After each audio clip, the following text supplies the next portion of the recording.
Welcome into the Train with the Best podcast, the podcast that's bringing high performance to the people. I'm Craig Hoffman, a performance coach and media professional. And I'm Chris Gores, master trainer and international presenter. And it's not every day, Chris, that we have a world champion on the podcast, but today is a day that we have a world champion on the podcast. We're going to welcome in just a second Meg Jacoby. She is the reigning Hyrox world champion, won back in Nice in June. She's also a coach, and we're going to talk about her not only as an athlete, but her coaching and kind of how those things are the same, how those things are different when it comes to the world of hybrid sports. And Chris, we actually just finished that conversation. So what did you like? What was really something that stuck out to you about what Meg had to say about the way she coaches, the way that she trains?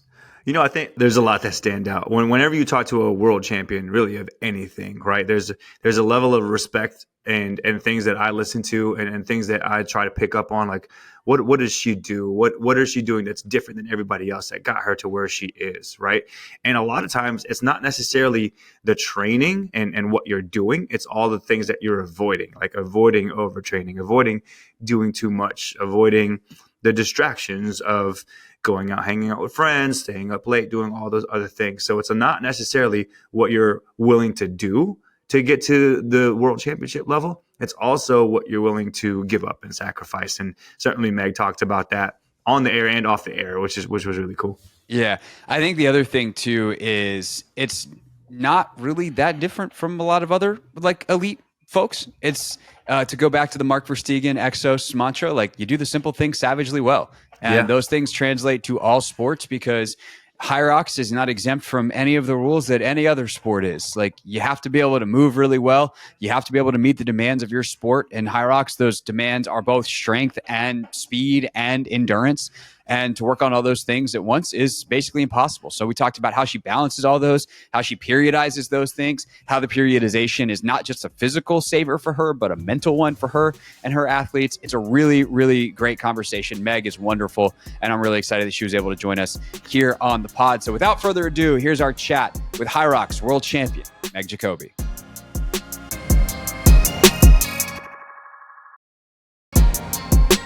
Our guest today is the reigning Hyrox world champion. She's also a coach for RMR training, also a super mom, is Meg Jacoby with us here on the pod. Meg, thanks so much for joining us. Thank you for having me.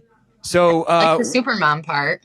Yeah, I mean, what that's mom? That's the best part. Chris has got 4 running around, so shout out to Vina, his wife. It's every mom is a super mom, but what you're doing and training the way you do and building a business the way you do and then being able to still be I'm sure there's a lot more presence than we see on social media for your daughter, but the stuff that you share is always really cool and touching. So had to add that in there. But Meg, we're excited to talk to you about kind of where you've taken your training.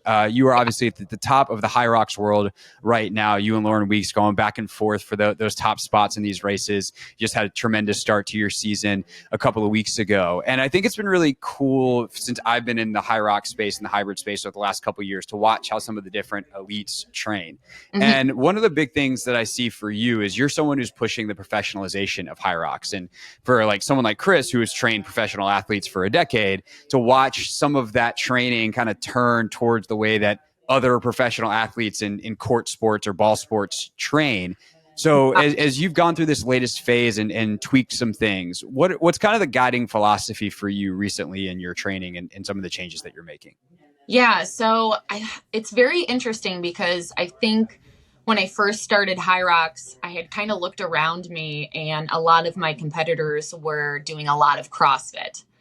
And so I kind of was like, oh, I should probably do more CrossFit. Like this seems to be a common theme. So like maybe I should also be doing more of that kind of metabolic conditioning. And there is some truth to that. But what I have found is a lot of those people have actually kind of phased out of being really elite at this particular sport because the endurance side is becoming so much more important. People are starting to run phenomenally fast. Thankfully, I'm included in that conversation, but people are running much faster than we were a few years ago. And so we're seeing the sport yielding far more now to the endurance athlete than the strength and power athlete. And it makes sense because when you break it down, it's 8 stations. They're all different. And then there's 8 runs. That's all the same. So if you're a super big muscular power athlete, you only get 1 sled push. You're only doing that 1 time. So there's really only like a level you need to be able to do it at. And then the running is what becomes even more important, really. So as long as you can like survive the stations at a decent level and you run really well, like you can win and not have won a single station. You could just win the running and win the whole race. So that's where the sport is changing. And as sports develop, we start to see an ideal body type, an ideal background, right? That's just the nature of sport. And it's already kind of starting to go in that direction. And so for me, I do some CrossFit. I do a lot of functional strength training, squatting, a lot of single leg movement, a lot of unilateral movement. I'm adding even more rotational stuff into my routine, a lot of jumping because we want to keep that power. And then for the running side, we want to be, pushing off the ground really effectively. But the endurance is really 70 to 80% now of the training that I'm doing. And that's differing from when I had first started. So I think, I think that's really interesting. And I guess my theory of the case, Meg, and I'm excited to run this by you, right? My theory of the case is that a lot of the elites and a lot of the Hyrox training period that's out there is designed for people to run 2 Hyroxes instead of running 1 Hyrox faster.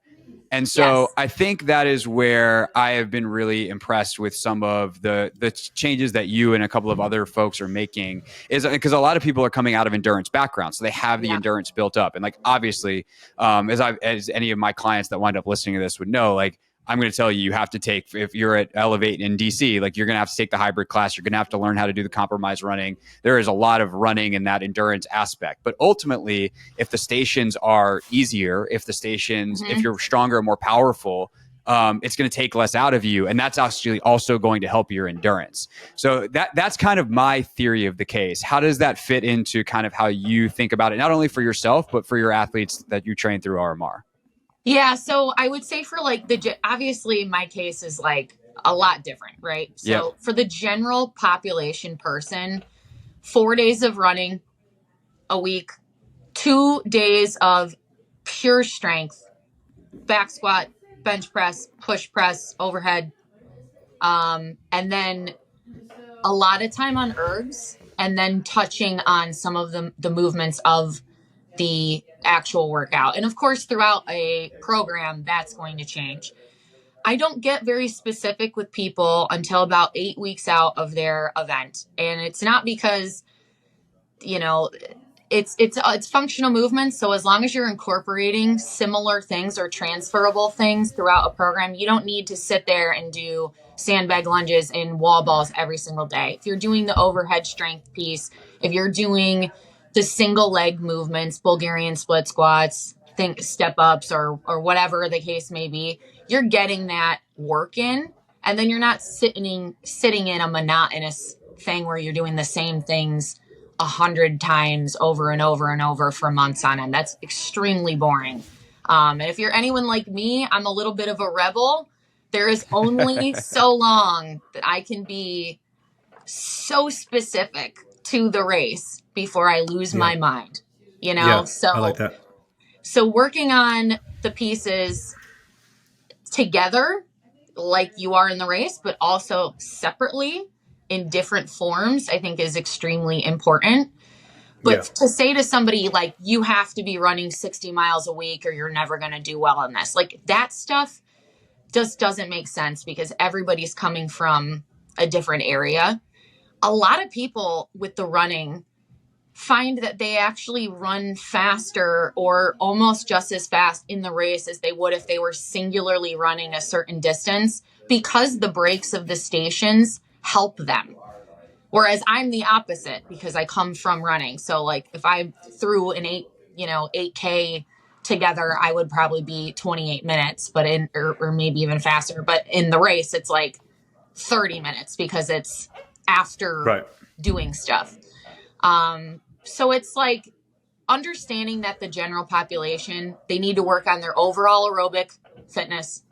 That could be sitting on a rower 3 times a week. It doesn't necessarily have to be like running constantly all the time, or on the ski erg. I mean, if you've ever used a ski erg, that is just like, I think that's the worst form of cardio that exists. It's pretty terrible. You just can't avoid it. Like the heart rate is immediately spiked. Like you just can't really do it like chill. So just putting people in situations where they're building that aerobic base and aerobic capacity so they can handle that side of the race. Even the stations a lot of them are very aerobic. Skier, grower, burpees. If you're running and your aerobic capacity is better, the burpees are going to be easier. Like that's just how it's going to work. So touching on those pieces and kind of having the foundation, I think is what most people need the most work on, really. So Meg, let's jump into that a little bit, because you talked about kind of the programming of, all right, 4 days a week you should be running, 2 days a week dedicated to strength.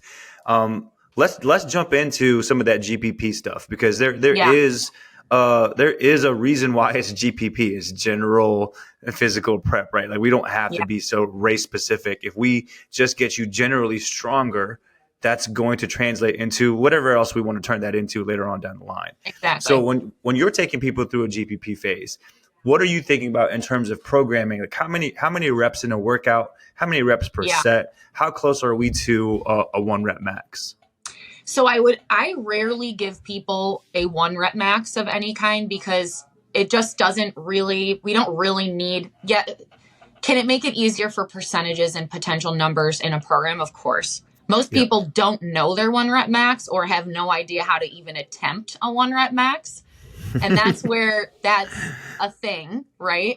Yeah, we've talked about that a lot on the podcast. It's like, all right, let's get your 1 rep max. They do it. All right, 1 more. All right, good job. 1 more. Keep going. Next thing you know, they've done 7 reps. You're like, that was your 1 rep max, huh? Exactly. So that's kind of like where when I have people that are well-versed in strength training, then that's a thing we can do. But when it's someone who isn't, I tend to, with compound movements, stay in sometimes the 2, but 3 to 5 rep range. Because we're also creating that time under tension. And that's what this race is. It's time under tension. Like we're not stopping. There's no breaks. It's go, go, go. So I like that for that perspective of the race demands. And how that translates into something like a sled push as well, or like a sled pull. And I think that tends to work a little bit better for people, where they can kind of push themselves a little bit further than they could if they were just attempting like a straight up 1 RM. So I love to start with a compound movement, 3 to 5 reps tops, depending on what it is. And I'll change things with tempo. Some of my more advanced people will do lift into bands. So we're creating different stimulus, even if we're doing obviously the same couple of movements. And then when we go into the accessory work, it's higher reps, because this is an endurance component. So we do need that muscular endurance side, like a wall ball, 100 of them. You have to be able to do like 15 dumbbell, overhead presses, like things like that. That's where I kind of tailor the accessory work too. I'd love to jump into that, because there's certainly a part in that, right? And I've always looked at like strength training similar to the way that we look at running, right? Like if we look at running, we have our zone 2 days, and we also have our days where we're trying to just blast out as fast as we can. We're going high intensity sprints, right? So if you take a look at something like a wall ball, yes, do you have to be able to do 100? Yeah. But is there also a place in the programming for, hey, instead of doing wall ball, let's get like 95 pounds on a bar and let's do thrusts. You know what I'm saying? So like where does that live in the program? Yeah. So that's the stuff that I am very adamant about. You will never be good at a wall ball if you do not have the overhead strength or the squat mobility. So in the generalized programming, we're working on those pieces specifically for this aspect of the race. So we're working on heels elevated goblet squats or things like that that are going to also help our ankle mobility, because that's a thing people really struggle with, and also why they have a hard time getting depth often. Especially a lot of people are coming from endurance. So in endurance and running, we're not doing a lot of squatting. We're pretty immobile. Our hips are very tight. So we're working on a lot of those things in the programming. Obviously we're doing a lot of front squatting. So we're doing a front rack load, because everything we do in this race for the most part is front loaded. A sled push is front loaded. The wall ball is front loaded, and we're doing a lot of thrusters, a lot of dumbbell thrusters, a lot of push press. So we're getting that explosive power, for things like the wall balls. And same with, like sled pull. We use this walk back stepping method. So I have my athletes constantly doing heavy backward sled drags, because I'm not using my upper body for the rope portion of the pull, because the weight of it is too heavy for me. I just blow out my arms. So I'm doing a lot of work that is almost exactly the same, but a little bit different. So we're creating the stimulus we need. And then in the race, it's like, hopefully it feels pretty easy. Right. And that's the whole, getting back to kind of where we started, is like the way I always joke with our folks. It's like, in theory, the sled weight doesn't change. Now we know that Hyrox in the carpet, sometimes it does, depending on the humidity in the room, but it's not supposed to change. The number of plates on the sled doesn't change. It feels different race to race, but the lunges, like all that stuff is the same weight. The wall ball is the same weight. And so if we can make each rep easier, and, Chris and I have talked about this a lot for our sport athletes. Like if the game demands you run 16 miles an hour, we're not going to have you practice running 16 miles an hour all the time. We want you to be able to run 20, and that way 16 is a lot easier. And by God, if you can run 17 on a certain sprint and beat someone, well, that's even better. And so it kind of goes back to that same thing in the general prep. As you get more specific, though, that final 8 weeks, I'm curious how you think about the sim work, because I feel like that's another area where a lot of folks do a lot of sim work. And I actually think the way sim work is done is really interesting as well, because I think when I did my first one, I was almost surprised at how long the runs were, because a lot of it's like run for 3 minutes, then do this, and then run for 3 minutes. And it's like, my runs are definitely longer than 3 minutes. I am not that fast. I am not running 1K in 3 minutes. And so I need to have that feeling. So how realistic to the race is the sim work you do, and how does that potentially change as you get closer and closer to the race? Yeah. So I am you're going to start hearing a lot of people say this, but I'm a very big believer that there is no such thing as compromised running. There's running. And if we just continue to practice our running, then our running under fatigue will be better. It will improve. I like that. So to say to somebody coming into a program like, hey, you have to do 1 or 2 compromised workouts every single week. The load, the stress, the stimulus of that on the body is not going to be maintainable for many, many weeks. And we're probably not going to see a ton of potential progress over time training that way. Whereas if we separate the things and then we're focusing on running, we can clearly see our progress from running, and we start to implement it into these type of simulation type workouts, we're going to see that direct improvement. What I like to do is I will give people different stimulus with it. Sometimes we're running longer and then we're going into a row. Sometimes we're running longer and we're going into the station. Sometimes it's shorter. For me, as a runner, I want to be running. I like the running. So the longer the run is for me, the easier this workout becomes, because now because that's my skill set, I've calmed my heart rate down, and now I'm going into the next station and I feel good. I've buffered the lactate out, and now I feel good. So I like to give people also the opposite effect, where now we're doing a shorter, harder, and more intense run into the same station duration, and we're seeing how we can handle that. And I think there's a time and place for both of those things in training. But to sit there and just do the same a full sim every week or similar, I think leads to, and it also leads to burnout. And that's a huge aspect. A huge aspect of this is we need to be, I think periodization in this sport is just as important as in any sport. And I think our community right now, it's like CrossFit. The CrossFit methodology is great, but going to a box and just doing a CrossFit class every single day might not be your most ideal thing. We're spending too much time and intensity. We're not spending enough time on the strength component or maybe some other component of the sport that we need. It's great for the community side and people like that, and general pop loves that. But for like an elite athlete, that's not going to be the most ideal way to train. And so periodization, even for anyone, I think is going to become really important in this sport as it continues to grow. So, Meg, I was actually going to ask about that because the burnout is certainly a real thing. Before I ask that, though, like, what's a typical schedule for you? Like, how many races in a year? How much time is there in between races? How long does it take for you to get ramped up for your first race of the season? Yeah, this is a really good question because I would race as little as possible if I could. So I've got my qualification out of the way already. I technically don't have to race again until June, the World Championship, if I don't want to. Wow.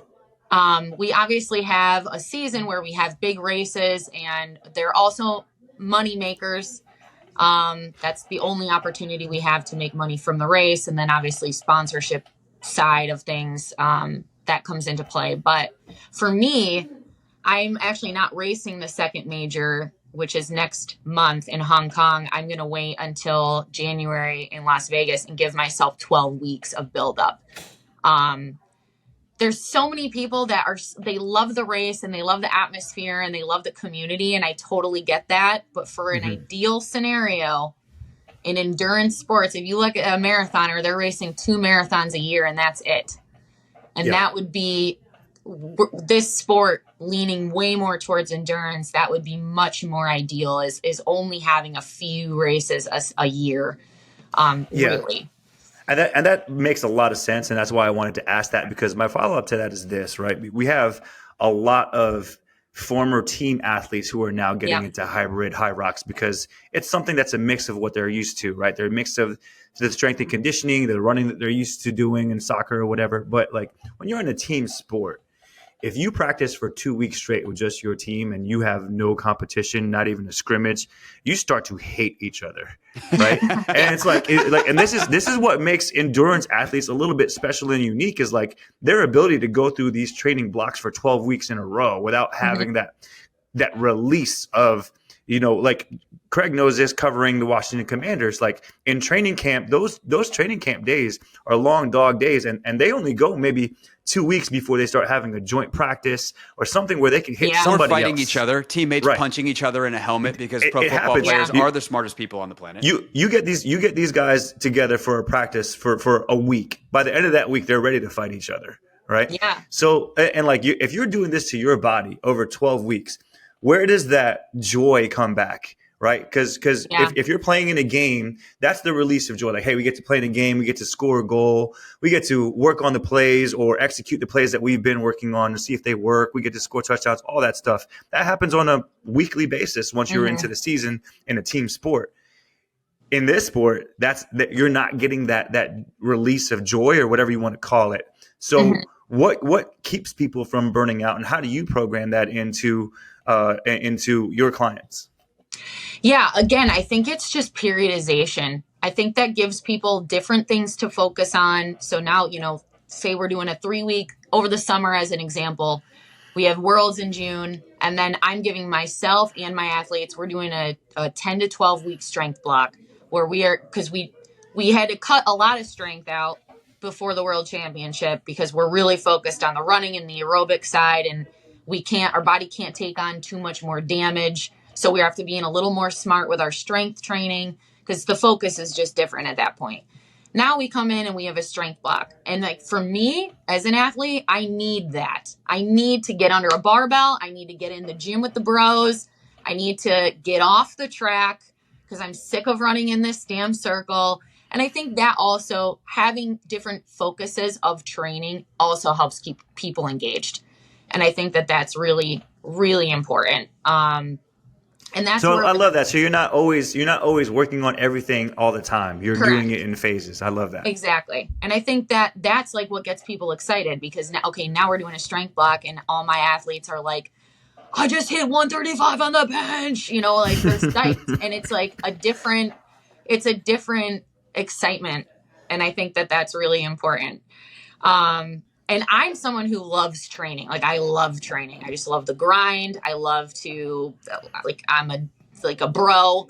I want to just bro out. Let's go put on some hardcore rap music. Let's get in the gym. But I think including people in training when you do an individual sport is also important. So maybe you have a buddy you just go on a long run with once or twice a week or whatever it is. Endurance athletes are cool. We're like loners, you know, like we don't mind absolutely that alone. I think we're all a little fucked up, I think. So we have to I wasn't going to say that, Meg, but I wasn't going to put it like that. 100%. I actually had someone say to me, like, have you ever looked in, I've never thought this in my life. And they were like, have you ever like looked back at your life and wondered what trauma you went through to be like so crazy disciplined the way that you are? And I was like, no, I like feel like I had a pretty good life. And then I'm like looking back, I'm like, oh, okay, that might have contributed some, like, sure. like thinking about things. Yeah, my wife is. She's training for a marathon. She's running it in a couple of weeks, and she has been joking that this is just a prolonged cry for help. And I'm not entirely convinced it's a joke, but that's something we can work out. The endurance mindset is just totally different because eventually you just have to sit there and do the work, and it takes a long time. There's a discipline level in terms of scheduling, like blocking off 90 minutes for a run, for a long bike, like. That's 90 minutes of your day that you don't have to do other shit. And that involves a level of discipline and planning and all that kind of stuff is very, very real.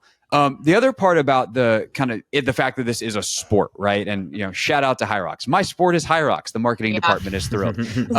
Like sports require skill. And what I mean by that is this is not just a strength and conditioning test. Yeah. How good you are on the ski erg or the row or with your technique on a wall ball, there's an efficiency element to this.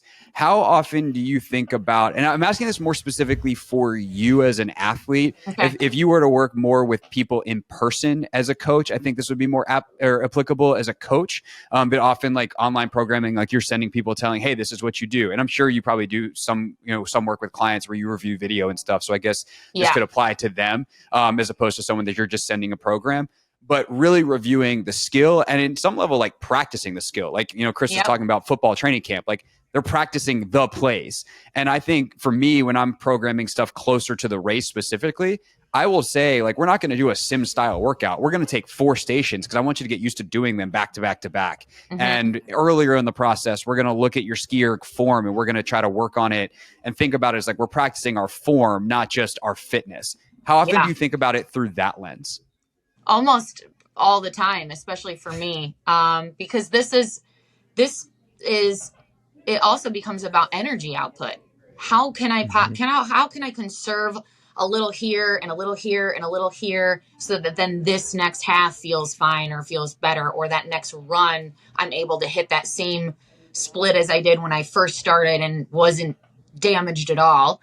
And I think I have spent so much time on the ski erg and on the rower in the last probably 8 months. Not because I'm not good at those things, but again, to really get down the efficiency, to get my stroke rate to be lower, but I'm still doing the same output level, or my output is even higher, with just to conserve as much as possible. Same with our approach on like a sled push. Like when I first started, I did every lane unbroken because I was strong and I was like, oh, I got this. Not the best way to approach it if you want to be able to run well after. So, you know, you learn strategic braking. You learn how to break things down, or even just in the mindset piece, I work on that a lot, on how I speak to myself during each thing, which also can help keep you in control in the race. It's really easy to get, you know, you got people around you, someone's getting ahead or someone's right on your tail, and it's really easy to get out of your own rhythm if you allow others to impact you too much. And so that's something I really focus on in my training is like, this is my cadence. It doesn't matter if someone's on my tail or not. Because if I overdo it here, there is a component of racing. But if I overdo it here, instead of just being patient and trusting myself, then I might end up failing because I went too hard. So understanding your own pacing and how you need to approach the race is really important. And that's, I think, a huge side of what I'm doing in my training.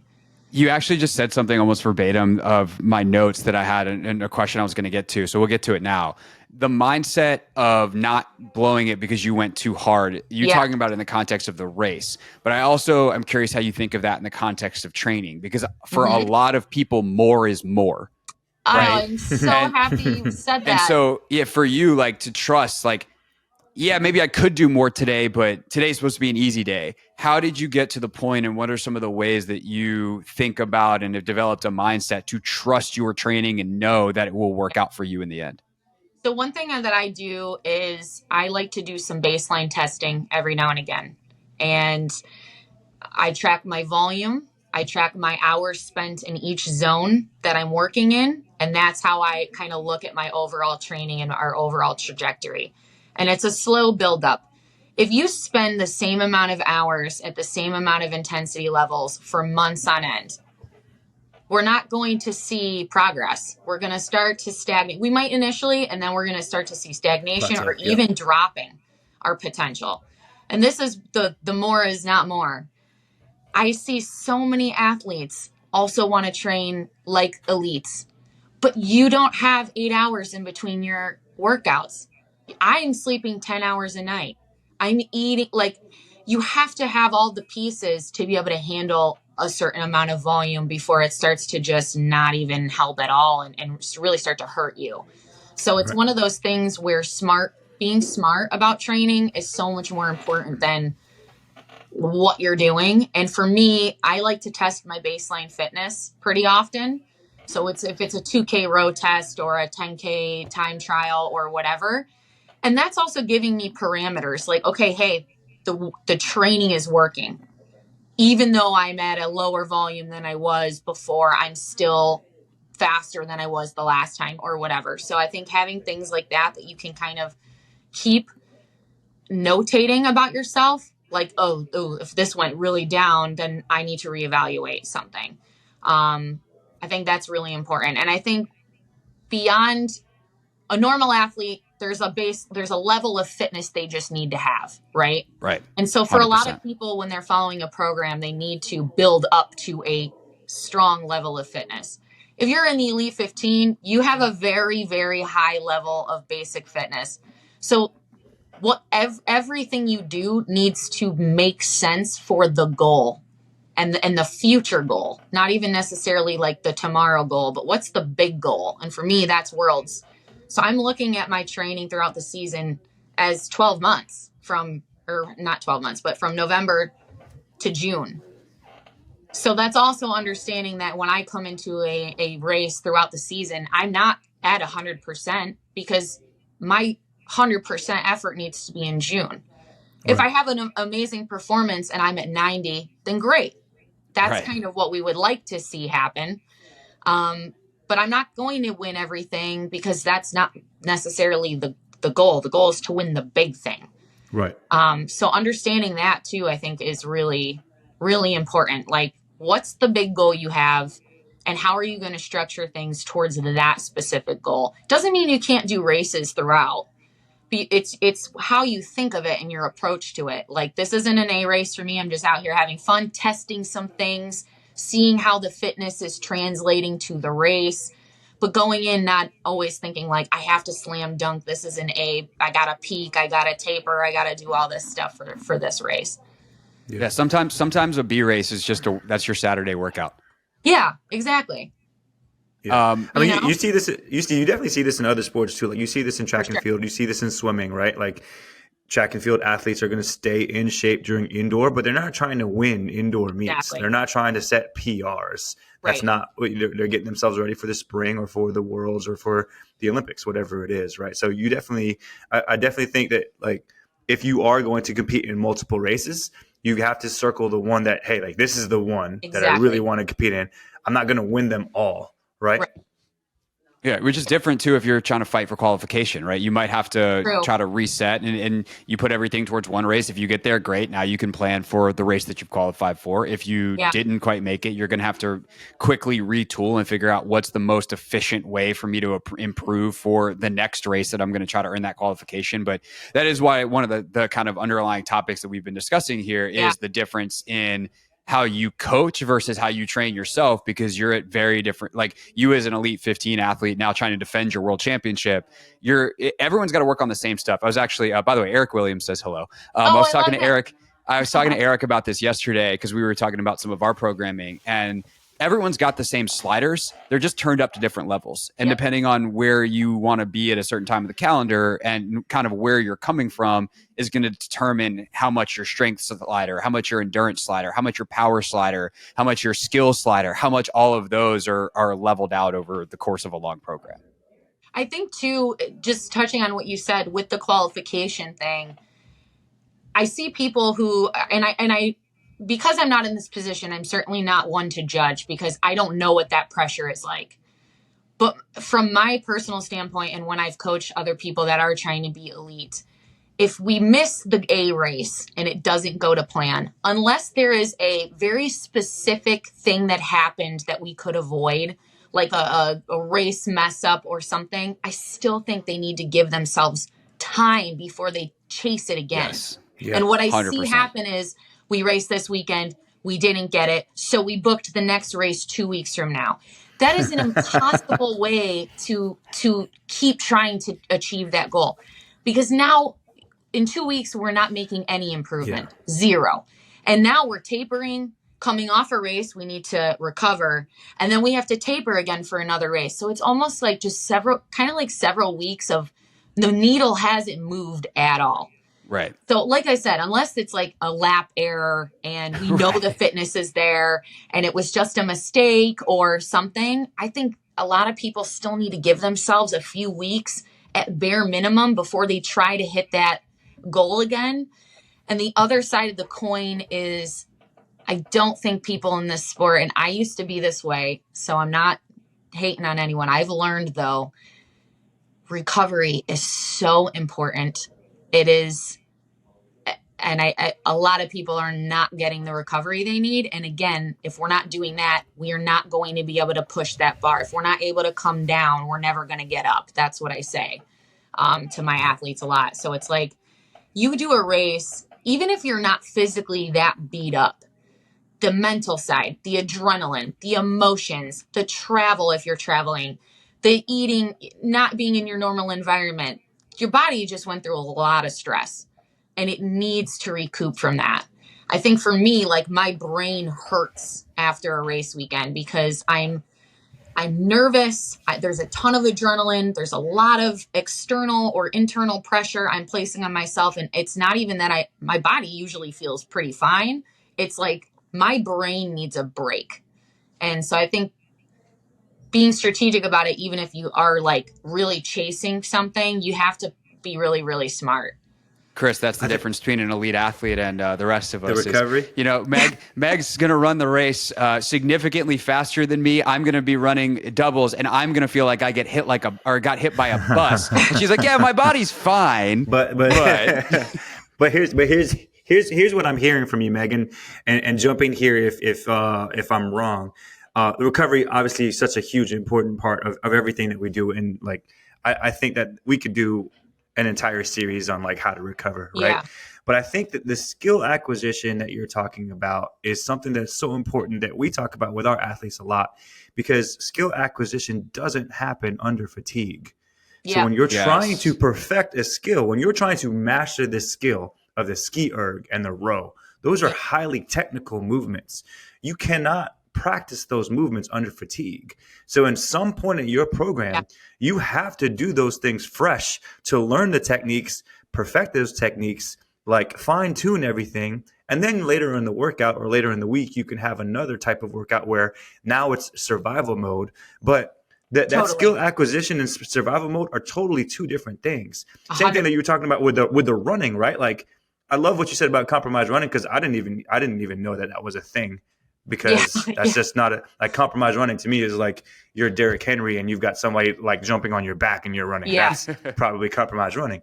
But for me, like compromise running, the way that I would think of that is like, let's come out here and let's sprint that first 230 seconds. And now you got to survive for the next 800. Yeah. Right. Like that would be something that I would do if I was programming something like that. But to be able to sprint that first 200, that's a skill that you have to acquire. That's not something that just you just are able to like hurt your way through or survive the pain of that. That's a skill that you have to learn. So can you talk a little bit about like how that skill acquisition isn't just something that like you should feel like shit when you're going through? Yeah, I think how you approach practice is ultimately how you will fare in the race. So if we're practicing and we're not focusing on form, or we're just getting lazy, we want to maybe get a specific time, and so we throw away everything else to like get that time. Right. I see that with the ergs in particular a lot, is like someone wants to stay at a certain pace, so they lose all the form, all the efficiency of the movement because they're too wrapped up in like a specific time. And that's when that is not what practice is for. Practice is for perfecting the skill so that then in the race, it's more efficient. It's becoming more efficient in practice so that in the race, it's not like we're not, because now we are under fatigue. And when we are under fatigue, this is when form does become compromised. So if our form is shit in practice, and then our form's going to be two times shittier in the race under fatigue. So that's like super, super important in our running programming too.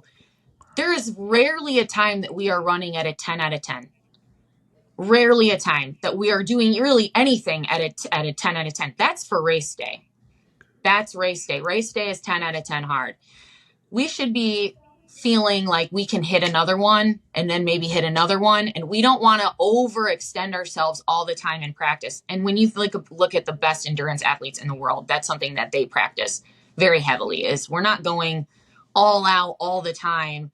It's maintainable. It's something that's hard yet maintainable, where we can track our progress over time, but that we're not losing our efficiency because we're trying to push a throttle too far. So yeah, I think that's huge. Yeah. How do you think about that through the sleds? Because I feel like for a lot of folks, practice on the sled is like, oh, it's always got to be heavier than the race. That way it won't feel as bad in the race. I mean, coming from the sport background that I do, I actually like mixing in like some sled sprints. But also, if I were to think about it from a technique standpoint, like doing a lot of, because sleds by nature are fatiguing. So can you get them light enough to actually practice the technique? How often do you think about it through that specific modality? Yeah, so I'm very similar to you. I do a lot of speed sleds in my own training, but I also program them. And I think there's a time and place for doing race specific weight or whatever. I like to do sled work post leg day. So at the end as like a conditioning type finisher. Our legs are already fatigued from the leg work we're doing, but now we're throwing in a speed sled ladder or something like that. And the lactate that it creates is something that I think people are sometimes unprepared for. You don't have to push a sled super heavy and slow to have your legs blown up. I actually think for me, doing a sled sprint, I am significantly more messed up in the lower body than a grindy, long, heavy type of sled push. So I think working on the modalities in different forms, it's just like you would with running. You know, you're not going to always do 1K repeats to be good at Hyrox because they're 1Ks, right? Like sometimes we need to do fast 400s. Sometimes we need to work on more of the fast twitch, or we're finishing with some 200 sprints, or we're doing long tempo work, building our base up really high, but we're staying in that zone 3 kind of realm with our cardiovascular system. So it's the same thing. We should approach the stations in a variety of ways as well. Sometimes we want to focus on power output and speed. Sometimes we want to focus on strength and that long grind. And you never know what kind of sled you're going to get. That is also true. They took like less than 2 minutes, and at Worlds in June, they were like almost 4 minutes. So that's a totally different skill. It's a different skill. Yeah. Really. Well, like I know in New York last year, that was like in the morning. Yeah, in the morning, the sleds were like they were in Amsterdam. They were so slow, but because Chris, this event was outdoors, and so people just were dumping sweat. It's New York in June, just dumping sweat the whole day. And so, but like the guys who went at night, there was like 8-minute sled pushes and pulls because they just wouldn't move. We had guys that like tried to like literally hit them, and the sleds would just go boop and then fall back down, which is not ideal. And by the way, I apply that same logic to wall balls too, because I think for the endurance element, if your goal is to get to 100 unbroken, at some point you're going to have to practice doing 100 unbroken. If you can't yet do that with your race weight ball, do that with a lighter ball, but you then get the practice of doing 100 essentially air squats in a row, or slightly more than air squats. And so that idea, it's the same thing we've talked about forever, 271 episodes of this show, of you need to practice more intense, shorter bursts above and longer, less intense bouts below. And then somewhere eventually you will practice or you will hit the thing that you want in the middle, which is your race output.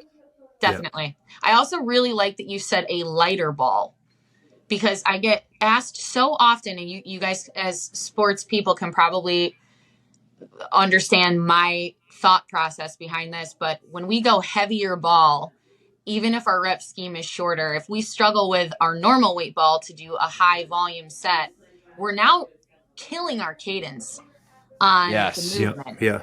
So now the movement is becoming way slower, right? And it's like lifting. There's a time where we've loaded a shit ton of weight on, and I'm just trying to get it back up no matter how long it takes.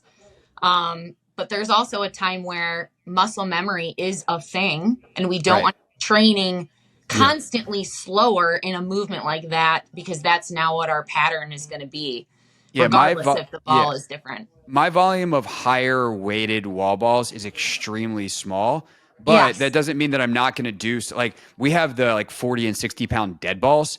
I will have people drill whether it's like a push press or a squat thruster or whatever with that, because then we can train like a powerful up and we can train the catch at a much, much higher weight. Obviously, we're not going to throw a dead ball against a 10-foot target or a 9-foot target, but then can you come back down to race weight and implement that? Or do you practice the longer endurance bouts? But the idea of, every time I do wall balls in a class setting, I'm going to do heavier than my race weight.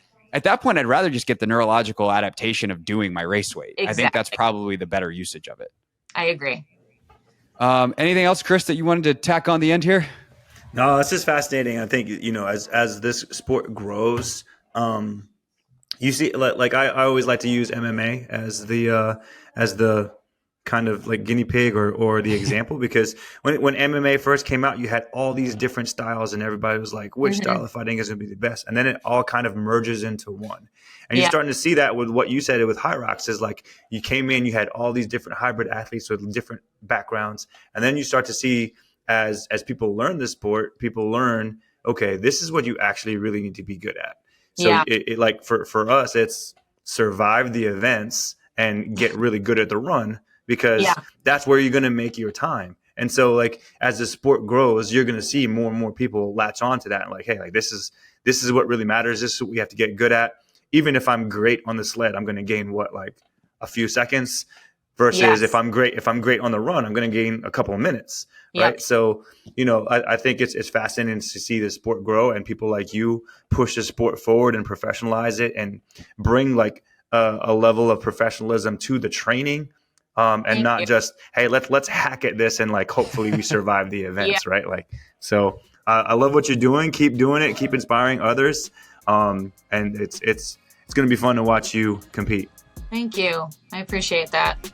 It's Meg Jacoby, everybody, the reigning Hyrox world champion, with us here on the Train with the Best podcast.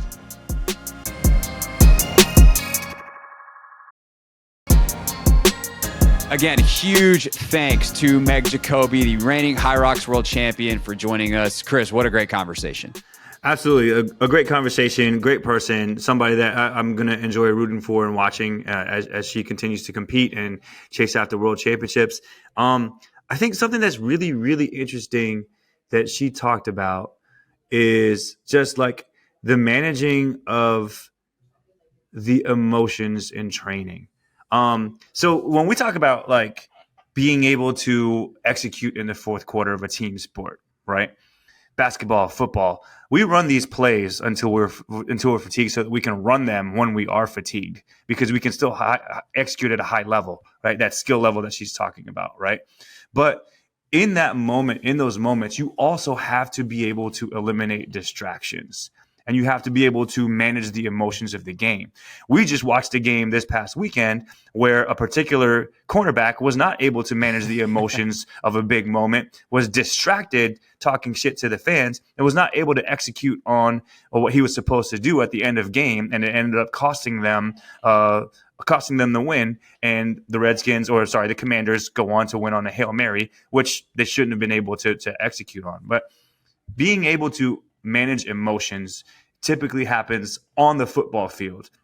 And then what you're seeing with Meg and elite athletes on the Hyrox level is you've got to manage the emotions of a training schedule, which is really unique, because that's happening not just in the course of a game, but through weeks and months of training, not trying to do too much, right? Managing that emotion of like, oh, am I doing enough, right? Like, am I going to trust the science? Am I going to trust the training here and allow my body to recover? Because you do get into that emotional kind of like need for, oh, I feel like I should feel like shit right now.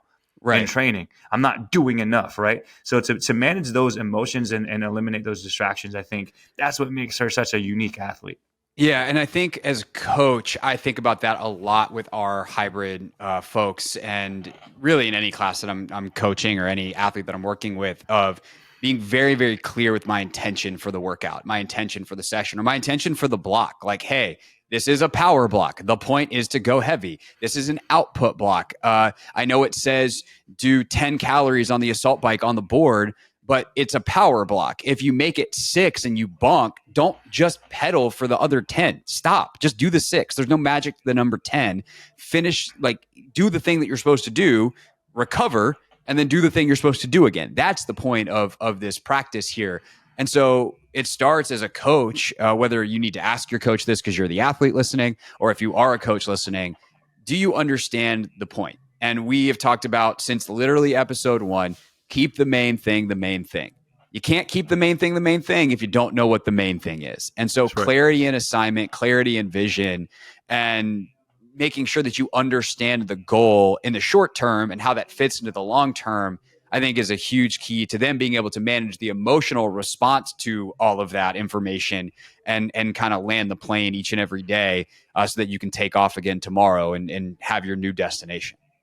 Yeah. It's something that was really unique and something kind of cool for me to see, because when you think of individual sports like a Hyrox or an endurance athlete, you don't think of emotional intelligence and how to handle the emotions in the same way that you would think about, like, again, the fourth quarter of a tight football game or basketball game.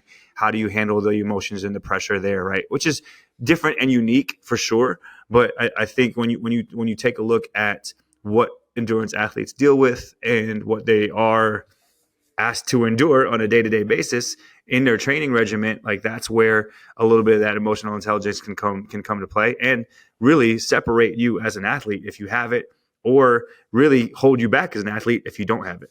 No doubt. And not to mention the emotional intelligence while racing. Like, do you trust what you practice in terms of the braking and like trust that it'll work out in the end? Or is like, ooh, I don't know, I need to actually skip this break because otherwise I'm not going to be able to make up the gap. Right. Like, there's an emotional intelligence there depending on where you are in the race. And especially, by the way, Meg said if it was up to her, she wouldn't race again until June. That's not a lot of practice actually racing. And so to understand your body and understand how to manage all those pulls and desires, those impulses, is really important. Again, thanks to Meg. Incredible conversation. Make sure you check her out on Instagram. And if you want to train with her, RMR Training is where you're going to go. We'll be back next week with another episode of the Train with the Best podcast. For Chris, you can follow at Trainer Gores. I'm Craig at Craig_Hoffman. And we'll see you next time on the Train with the Best podcast.